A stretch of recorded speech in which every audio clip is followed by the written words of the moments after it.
Bredon by Sara LeFanu, starring Juliet Aubrey as Dorothy L Sayers.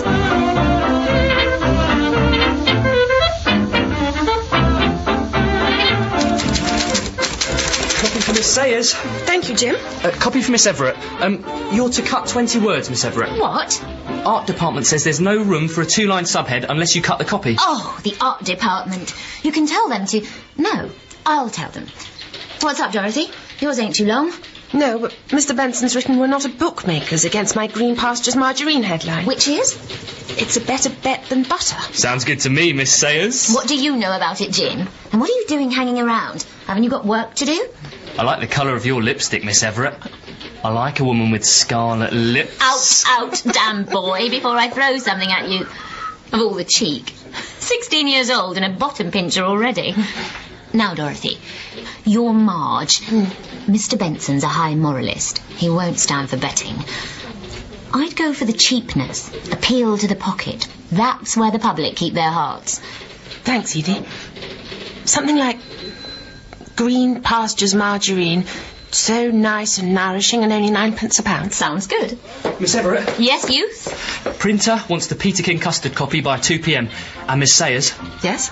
Swell hairdo you've got. Out! I'm going to box that boy's ears for him one of these days.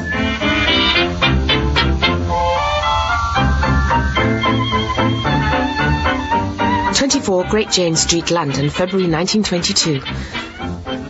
Dearest Mother, Benson's is huge fun, and I do like the other copywriter I share an office with. She's called Edie Everett, and she's very well turned out and has the most marvellous figure. You might find some of her views a bit modern. She's very much the single girl, says life's too short to spend it with one man. And she's a crossword fiend too. Hooray! You know, I think I'm much more cut out for this kind of thing than I am for teaching. And if only I can get the job permanent, then I could afford to pay the rent here and stop being such a drain on your resources. I have chosen this moment to be visited with ideas for a detective story. It begins brightly, with a fat lady found dead in her bath with nothing on but her pince-nez. Now, why does she wear pince-nez in her bath? If you can guess, you will be in a position to lay hands upon the murderer, but he's a very cool and cunning fellow. With best love, Dorothy. Carter's little liver pills. Something, something, all your ills. Help vanish? Carter's little liver pills. Help vanish all those little ills. Thanks, Dot. What's that book you're scribbling in? What? That book. The one you've just put in your drawer. Oh, nothing. What do you mean, nothing? I've seen you at it before. What is it? It's, my notebook. It's so I don't forget things. What kind of things? Scraps of conversation, phrases, ideas. Ideas for copy? No, stories. Stories? What kind of stories? I'm writing a detective story. Ooh, dead bodies and everything? You bet. Loads of them. So what have you got there? Go on, read it out. Well, I had this idea a few days ago. There's the dead body of a fat lady found in the bath, with nothing but her pince-nez on. But now I think perhaps it should be a fat man. With pince-nez? Why has he got his pince-nez on? Aha. Maybe they're not his, you see. What do you mean? Maybe someone took off all his clothes and then put someone else's pince-nez on his nose. What an extraordinary idea. Why? The pince-nez are a red herring. So whose body is it? Well, that's the point, you see. But actually, I don't know yet. Dearest Mother, at last I've time to thank you for your generous cheque. I've been having remnant mania rather badly, and spending such cash as I have on making jumpers at about £0.50 apiece. It's really wonderful how cheaply one can clothe oneself nowadays if one puts one's mind to it. And I'm going to make delightful underclothing, all over little purple parrots. But with your cheque, I've got a nice little black coat frock at Derry and Tom's, and a splendid black corduroy skirt, which ought to be no end useful, especially now I've got a proper job in an office and I'm a regular working girl. The flat's coming along nicely. You should see my kitchen. I've got 1 or 2 little labour-saving gadgets, including a sort of patent claw for lifting hot tins out of the oven. I am really awfully domesticated when I like. Do come up and stay with me sometime, and I'll jolly well show you. What are the chances of you and Father coming up to town? Could he abandon the good folk of the parish for a day or two, do you think? I had a card from Cousin Ivy last week, saying she's taken in another little girl and the house is absolutely bursting at the seams. She's longing to come and see the new flat, aren't you all? But of course it's difficult for her to get away from the foundlings. And have you heard that Gwen's going to have another baby? And here I am, almost pushing 30, and no chance yet of children. I do so long for them. Though I say it myself, I think I'd make a marvellous mother.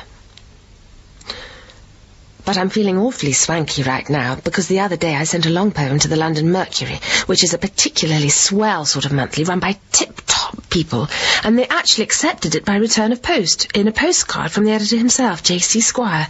He called it a delightful thing, and invited me to drop in for tea, which I did, and he was terrifically friendly, and I had tea with him and a Russian writer who was there, called John Kornos. He's American, actually, but was born in Russia in terrible poverty. He's rather highbrow, but awfully fascinating. Heaps of love, Dorothy. Miss Sayers? Miss Sayers? A gentleman caller, Miss Sayers. Mr. Kornos. Goodness, Mr. Kornos. Miss Sayers. John Kornos. Dark, deep-set eyes. Strong nose. A gaunt face. Cheekbones. I do hope I'm not interrupting. I just happened to be passing on my way back from the museum. It's lovely to see you, Mr. Kornos. Would you care for some tea? It won't take a moment for the kettle to boil. Thank you. Have you been working in the reading room? I do so like it there. All those words and thoughts circling round and round above one's head. It's just the place for inspiration. No. I was in fact presenting them with my newest publication. A slim volume of poems. He's lived, I think. He looks as if he has. And intense. Brooding almost. How old is he, I wonder? 40? 45? How marvellous. What's it called? In Exile. In Exile? How romantic. And are you working on a collection, Miss Sayers? Not exactly. Just now I'm playing around with an idea for a detective story. I've written stories for the Sexton Blake series. Sexton Blake? Not quite my kind of thing. No, of course not. But you write novels, Mr. Kornos, as well as poetry, I mean? Indeed. I'm currently working on a novel called Babel. My novel, The Wall, was published in America last year. And do you have an English publisher? Not yet. But Ezra has promised to have a word with someone he knows. Ezra? You don't mean... Yes, Mr. Pound. Ezra Pound? Oh, golly, that's the caterpillar's boots and no mistake.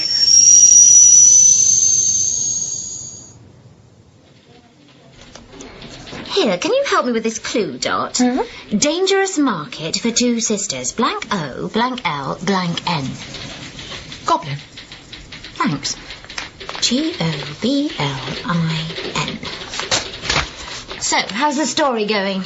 I've got 2 dead bodies now. 2? In the bath? No. One in the bath, and then there's another one. And my tech is a fellow who I put into a story a couple of years ago. He was a bit wasted there, I thought. He's a lord. The younger son of the Duke and Duchess of Denver. A lord, eh? And is he fearfully rich? Oh, yes, of course he's rich. Readers don't like poor people in their books. That's an elementary rule. He has a flat in Piccadilly, Ubers and carpets throughout, and a manservant who looks after him. He's a bachelor, of course. And he drives a Daimler 66, upholstered, my dear, in a style of sober magnificence. So why is he a detective? It's the intellectual challenge. He doesn't do it for a living. It's sort of like a game. Rich and brainy? Yes. What does he look like? Fair-haired, big nose, wears a monocle that makes him look foolish so people get taken in. They don't realise how clever he is. Ah. And the monocle, which they think is an affectation, in fact is a powerful magnifying glass. Copy for Miss Sayers. Oh, thank you. Oh, I say, Mr. Benson's passed 2 bits of copy. Do you think this means he'll want me permanent? Maybe. If he does, he'll probably give you a rise. I got 5 bob a week extra. Well, that'd make me almost independent. And if I could ever manage to sell my book... Dear Miss Sayers, this morning I read your poem in the Mercury, and would like to tell you that I think it a fine poem. I would also like to say how much I enjoyed our conversation last week. It is always a pleasure to meet a like-minded person, especially, if I may say so, one as attractive as yourself. Yours respectfully, John Cornos. Dear Mr. Cornos, thank you for your kind words about my poem. It is the work of a novice, I fear, in comparison to your oeuvre, but I am greatly encouraged by your finding favour with it. I bought a copy of In Exile from the bookseller in Southampton Row, and would deem it a great honour if you would sign it for me. If it wasn't too much trouble, perhaps you could drop in again one evening, inscribe it, and take a drink with me. Yours sincerely, Dorothy Sayers. Well, it might have been forward to invite him round that first time, but it did the trick. Now, what shall I wear today? Sprigged cotton? No. All that last time. Blue blouse. Sets off my eyes. Vanity, vanity. Skirt. Perhaps the dark blue. Matching. That's a point. Lord Peter's socks match his tie. Not like John. Prefers cravats anyway, not effeminate on him. Least effeminate man I know. Quite unlike the others. Those other men who Mother would like me to marry. Stuffy Norman. Lionel. He's so pompous. Oh, God help me, Father's curate who blushes like a beetroot whenever I walk into the room. I'd be dead of boredom within a week. Flat out in the bath with my pince nez on, no doubt. Verdict, murder in the first degree. Victim, bored to death. John's different. He makes me feel clever and brave. He has no expectations of me, and that makes me feel alive. It's a pity you don't like dancing. But when it comes to it, I'm just as happy staying in at night, talking and kissing. His hands on my shoulders and arms. Long writer's fingers. John! Dorothy. Come in, come in. Would you like a drink, John? I have some vermouth. Corelli, Italy's best vermouth. Please. A very palatable product, it says. Palatable product. I don't know how you stand working in advertising. The awful easy alliteration those cliches are couched in. That's not bad yourself, John. Awful easy alliteration cliches are couched in. It's because I'm tired. You let your attention flag for a moment and some rotten cliche worms its way into your head and onto the page. That's why writing's so bloody exhausting. Poor you. How's it going with Babel? I'm over 100,000 words now. Good God, no wonder you're shattered. I had a bit of a blow yesterday. A letter from my American agent. Sales of The Wall are very poor. Publishers won't reprint, probably. So they're finicking about Babel. Can I make it more popular, asks my agent. Popular. A popular, palatable product. It's no laughing matter, Dorothy. Babel is best. Buy it. Try it. It's not funny. Why should I make it popular? I jolly well hope my detective story proves popular. I have every intention of making pots of money out of my books. God, writing really takes it out of me. The constant vigilance. A bit like cooking. What? Cooking requires constant vigilance. Cooking? I'm talking about writing. So you're still playing around with your detective story, are you? Indeed I am. I'm rather pleased with my detective.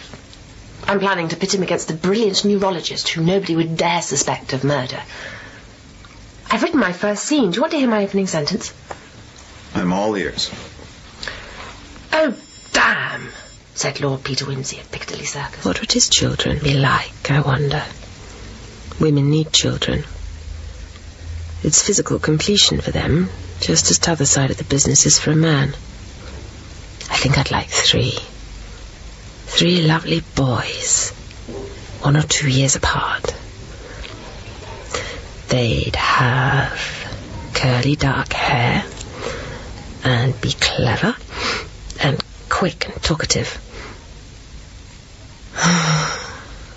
How I dote. And they grow up to be taller than me, strong, dark-eyed, handsome.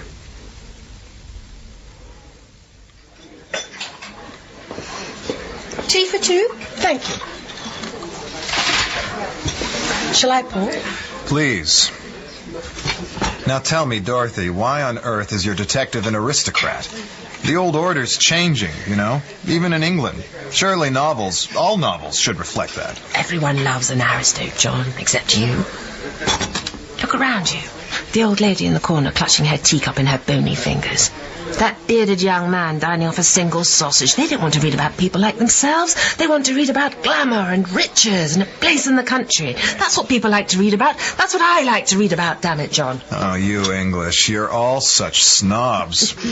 You know, detective stories are just a modern version of the 19th century bourgeois novel. And what's wrong with that? Property and inheritance. That's what murder mysteries are all about. They're a celebration of the certainties of the established order. They don't challenge them. Personally, I think murder does challenge the certainties of the established order. It definitely challenges the victim's certainties. But only in a superficial way, my dear. Don't you see? Detective stories may start off with a murder, but the whole point of them is the who and the how and the why, as if there is a clear answer to these things. And isn't there? No. The modern novelist's duty is to call into question the very notion of clear answers. That's what I'm doing with Babel. I'm showing the complexity of life rather than simplifying it. I'm baffling readers to make them think for themselves. Babel baffles bourgeoisie. I like it. Dorothy, be careful. Working for that advertising firm is corrupting you. Oh, John, I do love you so. I've never met anyone so high-minded. Benson's is just a job. I have to earn my living. Uh-huh. Earn your living. Well, there's always that excuse. It's not an excuse, it's a necessity. You actually enjoy your copywriting, don't you? Why, yes, I do. And why not? Lord Peter finished a Scarlatti sonata and sat looking thoughtfully at his own hands. The fingers were long and muscular, with wide, flat joints and square tips. When he was playing, his rather hard grey eyes softened, and his long, indeterminate mouth hardened in compensation. I like him, Dot. Why don't you give us a murder here? Here? At Benson's? Then your Lord Peter could come and investigate, and fall for the beautiful copywriter. I could just have a little thing with him, couldn't I? And who's going to be murdered? Coleman's copy for Miss Sayers. I can think of one candidate for starters.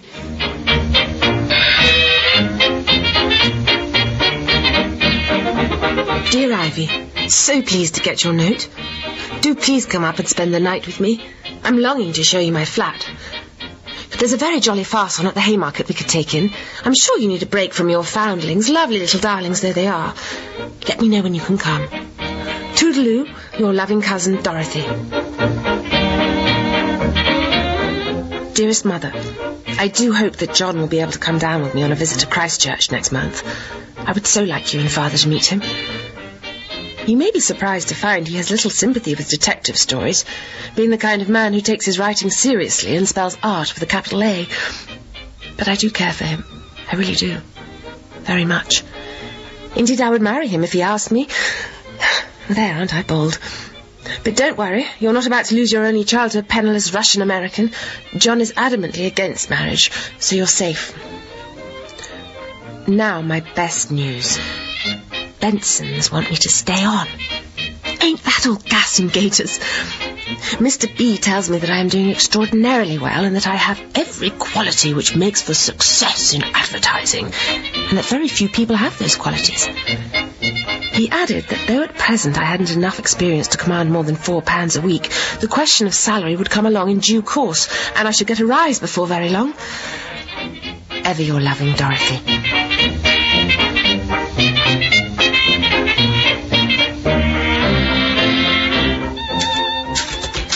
Dorothy, willing witness of old and new.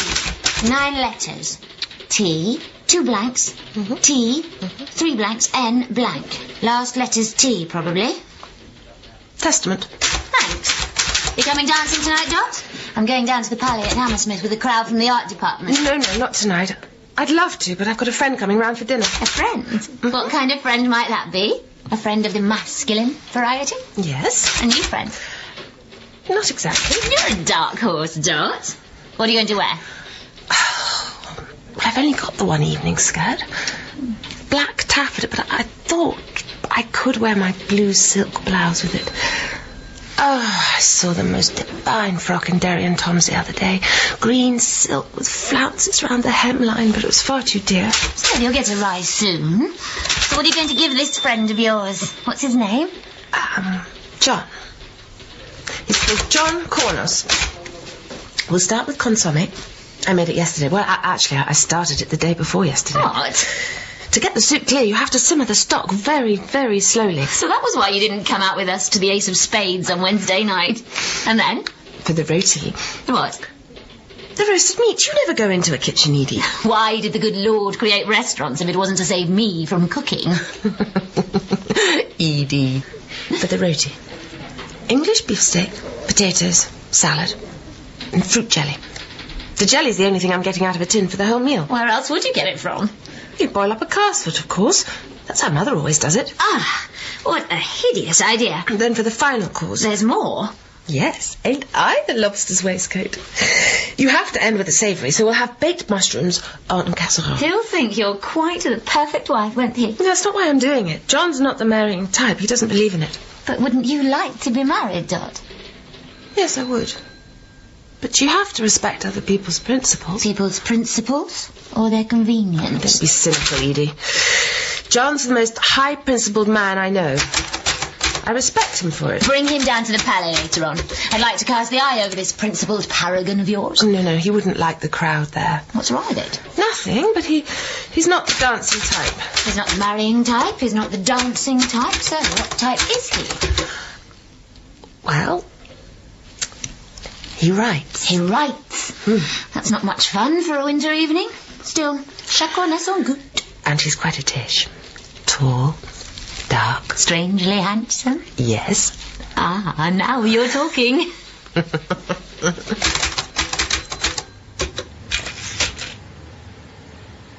God, I love him. I really do. When we kiss, I shiver. I burn and feel weak inside. I've never felt this before. Does he love me? He never says he loves me. Says it's a bourgeois notion. Is it? I think being bourgeois is about other things, not love. I'm scared. But I think we'll do it tonight. I want to. Will it hurt? I must be brave.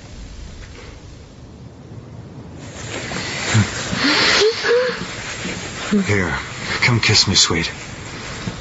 Now, does this have a button, or is it a hook?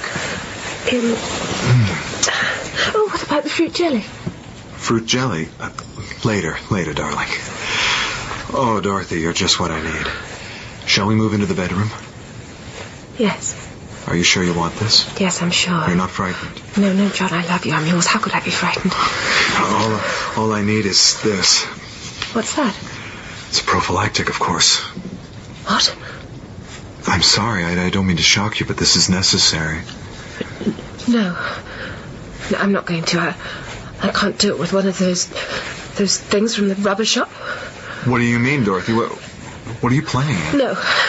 No, John. Hey, for heaven's sake, girl. Is this some kind of religious scruple? What's gotten into you? Well, I suppose it is, sort of. It's not religious. It's to do with honesty. I think I love you, John. I want to give myself to you. I want to make love with you, but I must do it honestly. If we do it with those things, it's cheating. Can you not see that, John? It's not love, it's a commercial transaction. What's suddenly so wrong with commercial transactions? That's what you do all day long, isn't it? That's what you're paid to do, to be a saleswoman? Selling shoddy products to keep the whole bourgeois show on the road? No, it's not. It's just that it makes me feel like a prostitute. I'll give you everything, John, or nothing, but I can't cut myself up into little bits and give you only a part. You don't know anything, Dorothy. I'm not offering you money. I'm not offering you anything except sex.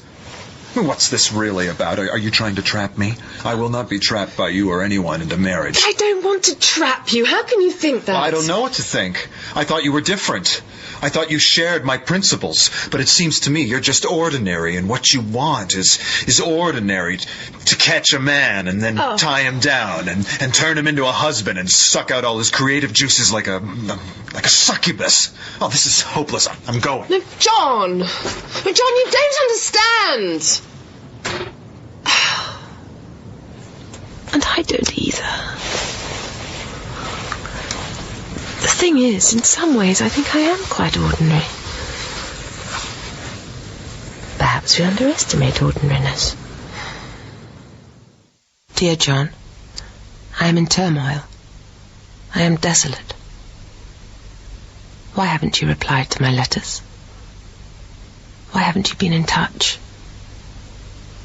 What has happened? You don't hate me, do you?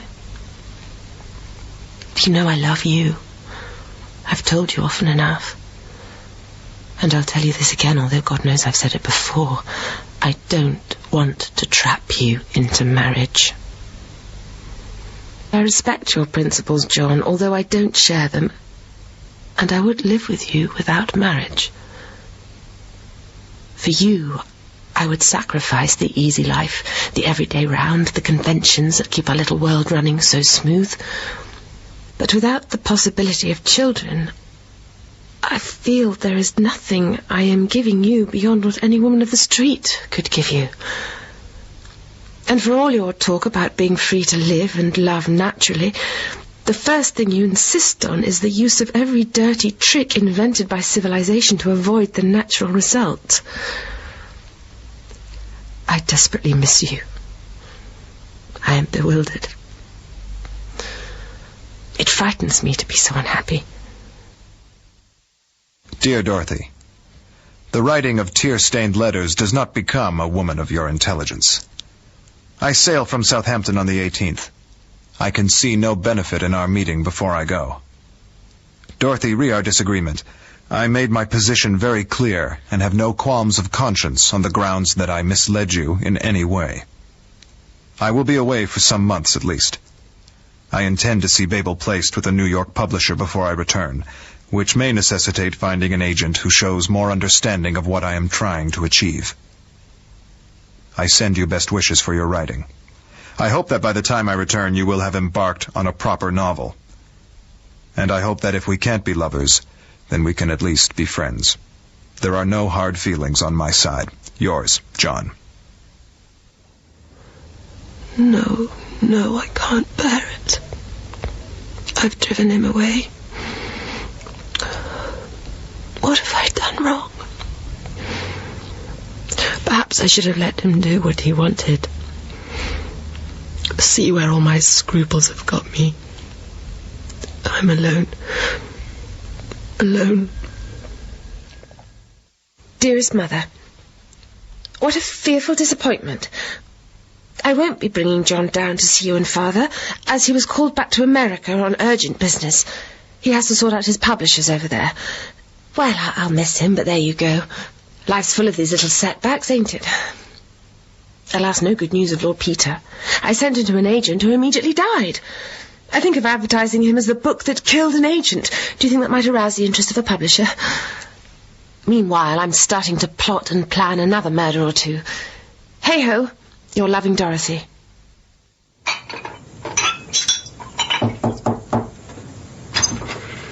Howdy do. My name's Bill White. I'm the new lodger in the flat upstairs. Oh. You might have noticed my motorbike parked outside in the street last few days. I just thought I'd introduce myself. Hello. Am I disturbing? Oh, no, don't worry. I've just put the kettle on. Would you like to come in and have a cup of tea? Oh, thanks. Won't say no. You've done this place up very nice. I like the curtains. Fun, aren't they? I got them in Barker's. Oh, I'm Dorothy, by the way. Dorothy Sayers. What do you do, Mr. White? I'm a motor mechanic. Just got some work round the corner. You have to come to London for work these days. I know. My people live in the country and there's no work for me there. What do you do? I work for an advertising agency called Benson's. I write the copy. The Weekly Wash. Big Monday, fun day with Whiter White. Cuticura soap, best for tender skin. New tracks for nerves, that sort of stuff. Piffle, really. That pickle that gives one a living. Almost. And I'm writing a detective story. A detective story? Mm-hmm. What a lark! That must be huge fun. Yes, you're right. It is huge fun. I see you have a gramophone. May I?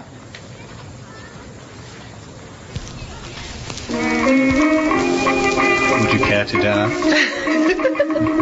I don't mind if I do. Have you got a title for your detective story? Yes, it's called Whose Body? And who's your tech? He's called Lord Peter Wimsey. A lord, eh? Sounds good to me.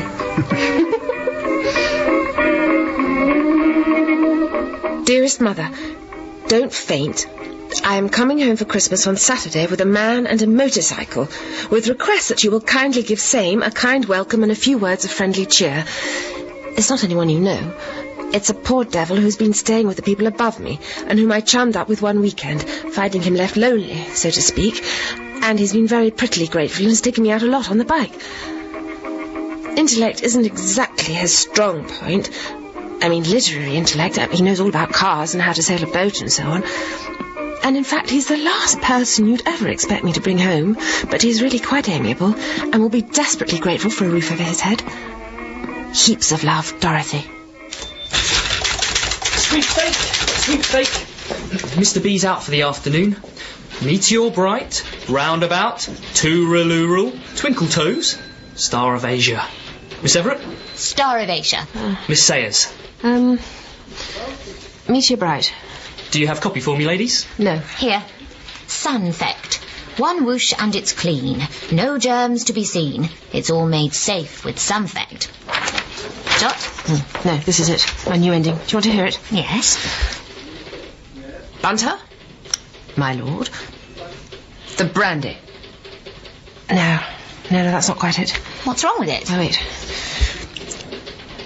Bunter? My lord. The Napoleon brandy. That's better, ain't it? Now all I have to do is get another agent. Dearest Mother, thanks ever so for a terrific Christmas. I do hope Father enjoyed his long chat with Bill about the Isle of Man racing. I can't quite see him giving up the Ford sedan for something on 2 wheels, but you never know. Bill's been staining my floor for me. He's such a handyman. He suggested I get a kitten to keep the mice down. We're off to the Ace of Spades tonight. He's going to show me some new dances. The bunny hug, the shimmy, and the black bottom. It's sweet of you to jubilate, but don't jubilate too loud or too soon. Of course, America's great, but we need to sell Lord Peter here in England, too. John, by the way, hasn't sent me so much as a postcard since he left for America. Ivy says she'll definitely be able to come up to London sometime over the summer. She's found someone to keep an eye on the foundlings for a night or two. We'll go to a show, I expect, and I'll cook her one of my ever-so-dainty meals. Bill's squiring me to the Benson Summer Ball next week. We're going to knock 'em sideways, see if we don't. In high heels and high spirits, your loving Dorothy.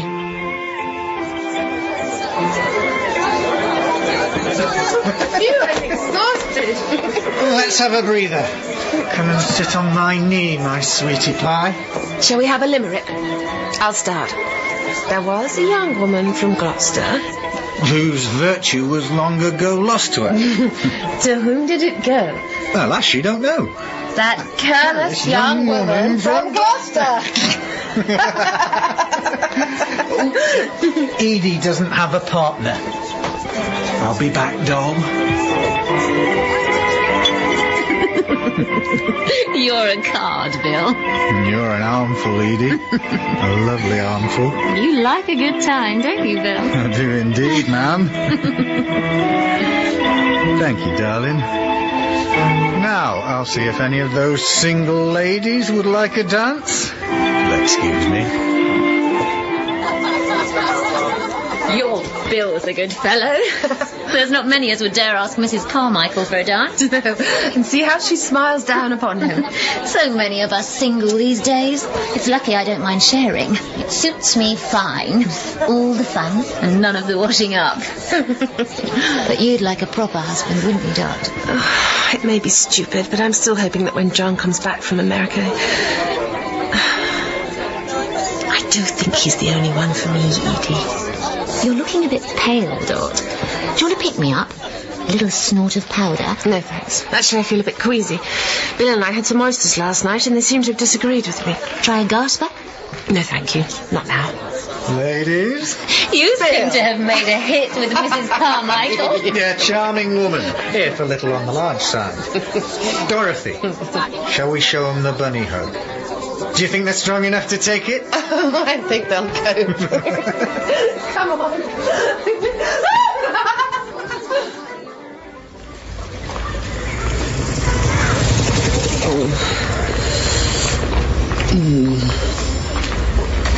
Oh, Ivy, I'm so dreadfully sorry. I really thought I was going to be sick. You must go back in for the second half. I'll be all right. My dear Dorothy, you're as pale as a ghost. Now take some deep breaths.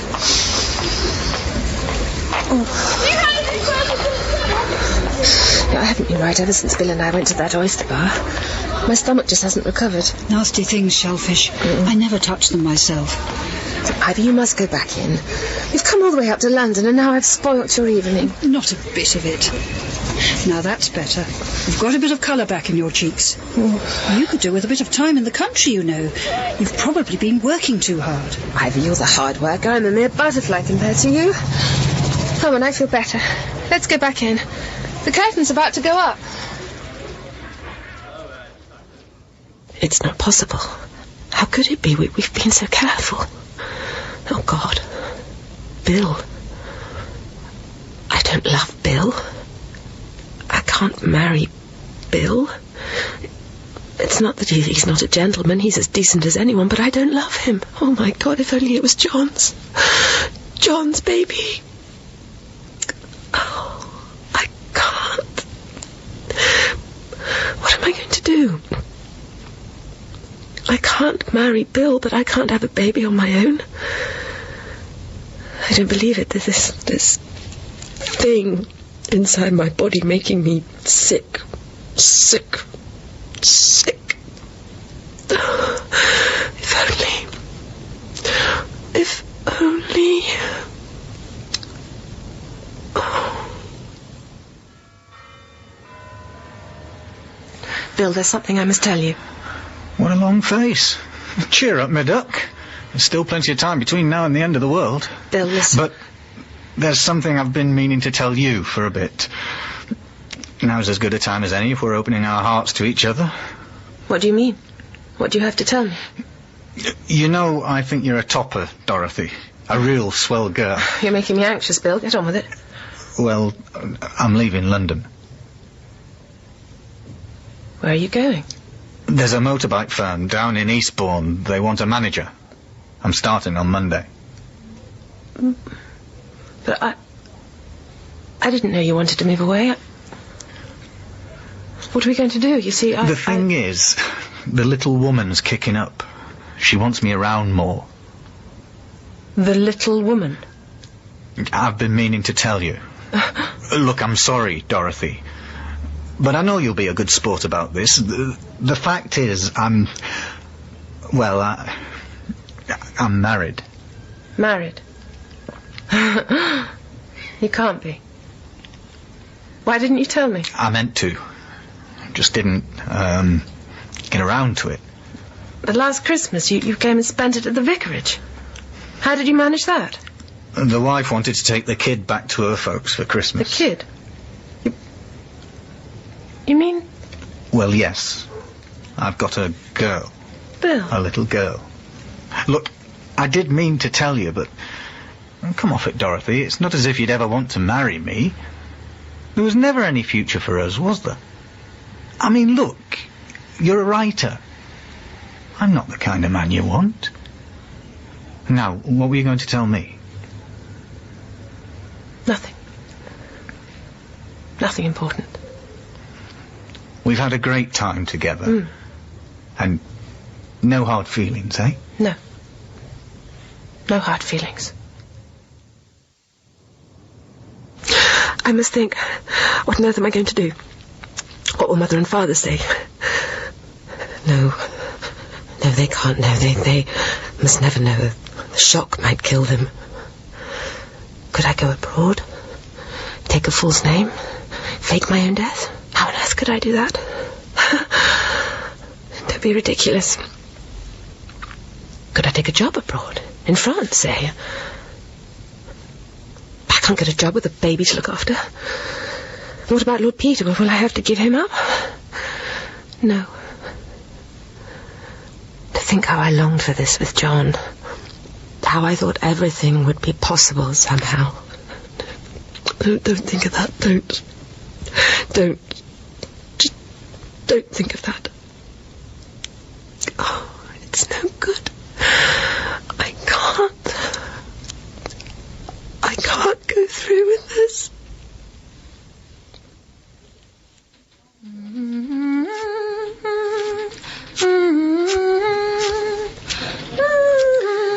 I say, Edie. I've got a friend who's in terrible trouble. She asked me to help, but I don't know much about it. You probably don't know much either. What kind of trouble? She's been seeing a married man. And now, awful mistake, she seems to have started a baby. Oh, she could try pills, if it's early days. There are some you can get. I think it's not very early. She didn't realise for a bit. Oh, dear. Well, a friend of mine... Yes? She found herself in the same boat. She went to a doctor. Oh, yes. It cost a bit. Does your friend have money? No, I think not. Can the man help? No. I mean, I don't think so, but perhaps she could sell some jewellery. She's got a few family bits, I think. I don't suppose, Edie... No, of course not. I don't suppose your friend told you. Was it too awful? She said it wasn't much fun. She felt pretty low afterwards. But it's soon over, and then you're free of the little blighter. She said... I see. She'll have to have a recommendation. Recommendation? You know, the doctor has to be careful. He doesn't want to end up in prison. Your friend will have to give someone's name, so he knows she's genuine. Oh, of course, I see. Look, tell her to think about it, and let me know if she wants to go ahead, and I'll ask my friend. Yes, Edie, thanks, I will. Dearest Mother, look here, I'm awfully rushed and rather bothered. Don't come up till the spring. I want to get things straightened out. Just now I simply couldn't give my mind to anybody or anything. Don't expect me at Christmas. At Easter I hope to see you with a settled scheme of things, but just at present I'm too hot and bothered to cope. I've got all sorts of irons in the fire. When I'm clear, come up by all means. At present you'd hardly see me. Your ever-loving Dorothy. Edie, I need to ask a big favour. For your friend, Dot? No, that all came off in the end. Oh, I see. Lucky, eh? Very lucky. No, the thing is that I'm needed at home. Father's broken his leg. Oh. Yes, he fell off a ladder in the library. He was trying to put back a volume of sermons on the top shelf. Mother's run ragged with all the parish duties and looking after him, and as I've got some holiday due, I thought I'd take some extra time and go and help out for 3 or 4 weeks. Of course, Dot. Why don't you? I'll have to square it with Mr. Benson, but if I could tell him you'll cover for me... Don't give it a second thought. It's the mustard club I'm mainly worried about. Leave it in my capable hands, Dot. Take yourself off to the poor old dears. Thanks, Edie. And I'm glad about your friend.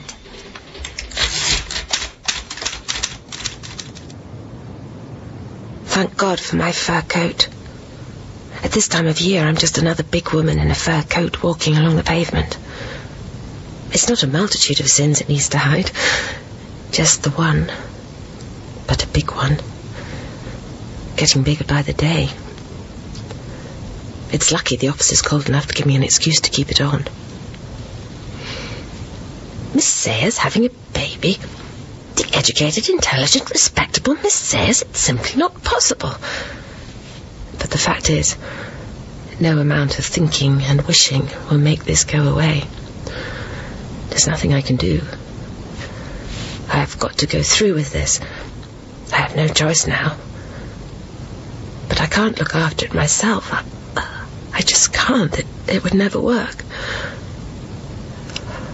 What a mess I've made of everything. No little ones for me now. No little ones to make grandparents of mother and father. How they'd love to have a little curly-haired grandchild to tell stories to and to hold in their laps.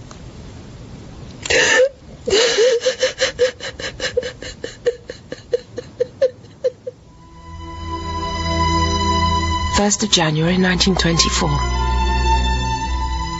Dearest Ivy, I have been wanting for some time to write to you on a matter of business.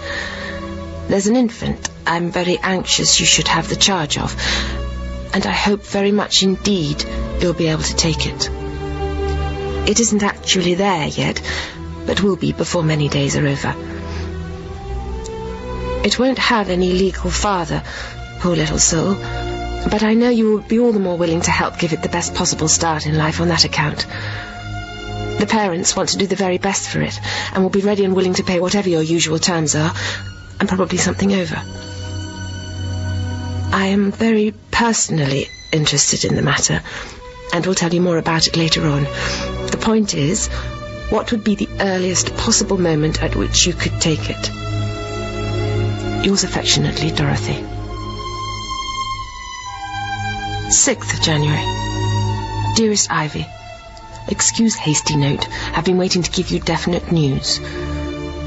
Your baby arrived on January the 3rd, a sturdy little boy, and will be brought to you with all paraphernalia and particulars on or about January the 30th.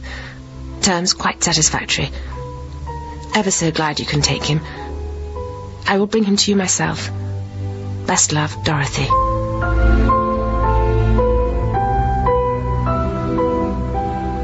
1st of February. Dearest Ivy, my dear, everything I told you about the boy is absolutely true. Only I didn't tell you he was my own. I won't go into the whole story. Think the best you can of me. I know it won't make you love the boy any the less. He is really a fine little chap. They know nothing about it at home, and they must know nothing. It would grieve them quite unnecessarily. I trust your discretion absolutely. The boy will have to be registered in my name, of course, but I think he may as well be known by his father's, which is as non-committal and common as blackberries. So to you and the world, he'll be John Anthony White. I'll tell you anything else I need to when I next see you. Goodbye till then, my dear. And be good to my son. Your grateful Dorothy.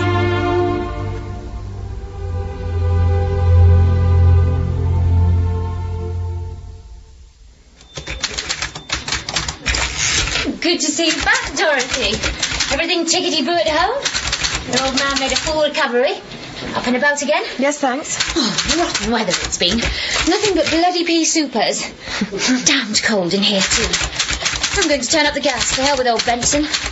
I say, I like your turban. It's smart, that is. Thanks. So what have you been doing? Coleman's is fine. Twentyman's have brought out a new mixture. Domestic blend. Quality tea, quality taste. New bollock soap. Who's got that? The art department need copy by 2 o'clock. Who's doing the new bollock? Oh, it's me, is it? You look a bit pale, old girl. New bollock. You haven't been getting enough dancing. Stuck down in the countryside with the aged peas. Fearfully unhealthy, you know, country air. How's your story been coming along? I've had another one on my mind, actually. Yes? Why don't you tell it to us, then? Well... Oh, go on, Miss Sayers. A young woman, she's 28, 29, something like that, falls in love with a rotter who leaves her, and she picks up with another man who she likes but doesn't love. and she falls pregnant. I say, don't they use something? Yes, but it doesn't work. Oh, bad show. She has the baby. It's fairly grim. Her hair starts to fall out. It turns out the man she likes but doesn't love is married already. These men, suckers for marriage, ain't they? What are single girls like us to do? And the other one? The first rotter? He's gone away. To America. So what does she do with the infant? She has a cousin whose job it is to look after infants. You know, fosters them for a living. Orphans and such like. She takes him there and asks her to look after him. She's got a job so she can afford it. And hands him over. He's 3 weeks old. She has been feeding him herself. They told her in the nursing home where she had him that would give the infant the best start in life.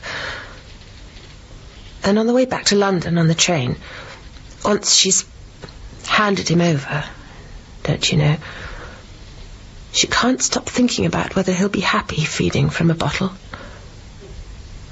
And inside her head she can hear his cries. And she can see his little face all red and screwed up and howling. And her breasts, even though she's bound them tight with bandages, start leaking milk. And she has to hunch over and hug her coat to her front so that no one will notice. Ugh, how awful. When she gets back to her flat, she finds the people who were looking after it while she was away have gone out and locked it and not left the key anywhere. It's cold and wet. And, well, she feels pretty low. So who does the murder? Murder? Yes. Who gets murdered? The first rotter or the second rotter? Or both? It's a detective story, isn't it? There must be a body. A body? No, there's no body in this one. No dead body. Oh, so no detective? No detective neither. No clear-cut answers. No resolution. No how or why or who. Not even at the end. A baby. Seems like a pretty funny story to me. If you're going to write it, you'd have to cut out all the leaking milk. And the hair falling out. No one will want to read that. It's realistic, though. Who wants realistic? What we want is popular. Palatable. Pleasing. Now, listen, sweet ladies. Cheltenham, 3 o'clock. Hawthornden High, Flittermouse, Fly by Night, Bredon Hill... Flittermouse for me. Fly by Night. Dorothy? Bredon Hill. Houseman, I believe. In summertime on Bredon, the bells, they sound so clear. Beth Bredon. I like it.